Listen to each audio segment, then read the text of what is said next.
TV serial इमली में आप देखेंगे कि सत्यकम और उसके बंद आदित्य को गड्ढे में दफनाने के लिए ले आते हैं। दूसरी तरफ इमली भी वह आदित्य को ढूंढते ढूंढते आ जाती है। फिर जब सत्यकम आदित्य को गड्ढे के पास लेकर जाता है और उसे ढकेल देता है गड्ढे के अंदर, फिर उसके लड़के आदित्य पर मिट्टी डालने लग जाते हैं और फिर उसे पूरी तरह से दफना देते हैं। फिर इमली भी वहां आ जाती है और दद्दा दद्दा करके पुकारने लगती है। फिर वहां सत्यकम और उसके बंदे चले जाने लगते हैं, लेकिन सत्यकम को इमली जाते हुए देख लेती है और वो गुस्से से पूछती है कि दद्दा बाबू साहब कहाँ है। तो सत्यकम कुछ भी नहीं कहता और फिर बोलता है कि मुझे नहीं पता वो कहाँ है, होगा अपनी बीवी के साथ, हमने कुछ नहीं किया। तब इमली जोर जोर से चिल्लाती है और पूछती है कि बोलो तुमने बाबू साहब को मार दिया है क्या। और पागलों की तरह फिर आदित्य को ढूंढने लग जाती है। तब सत्यकम कहता है कि क्या वह पागल हो गई है क्या। तब इमली बोलती है कि आप बताएंगे बाबू साहब कहाँ है। और फिर सत्यकम के हाथों से गन लेकर अपने सिर में बंदूक को रख देती है और कहती है कि अगर आप एक भी कदम आगे बढ़ाए तो मैं अपनी जान दे दूंगी।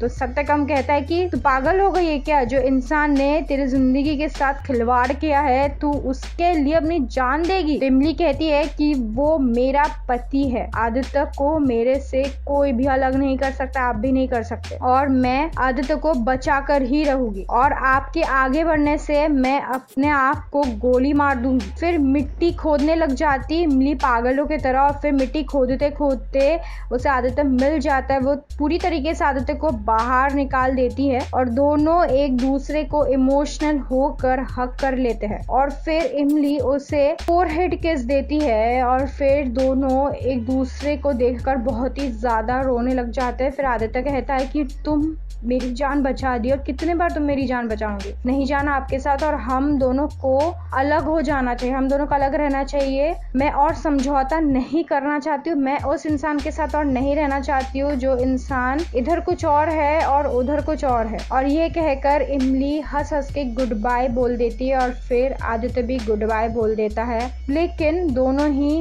बहुत ही ज्यादा रोने लग जाते हैं। फिर आदित्य जाते जाते वो इमली की बातों को सोच रहा होता है उसके मन में और तभी उसकी एक्सीडेंट हो जाती है बहुत बुरी तरीके से। वैसे क्या लगता है आपको आने वाले एपिसोड्स में क्या होगा, क्या आदित्य बच पाएगा या नहीं? आप अपनी राय हमें हमारी कमेंट सेक्शन में जरूर बताइए और साथ ही साथ इस वीडियो को लाइक एंड शेयर करना ना भूलें और सब्सक्राइब करें हमारा यूट्यूब चैनल टेलीचक्कर।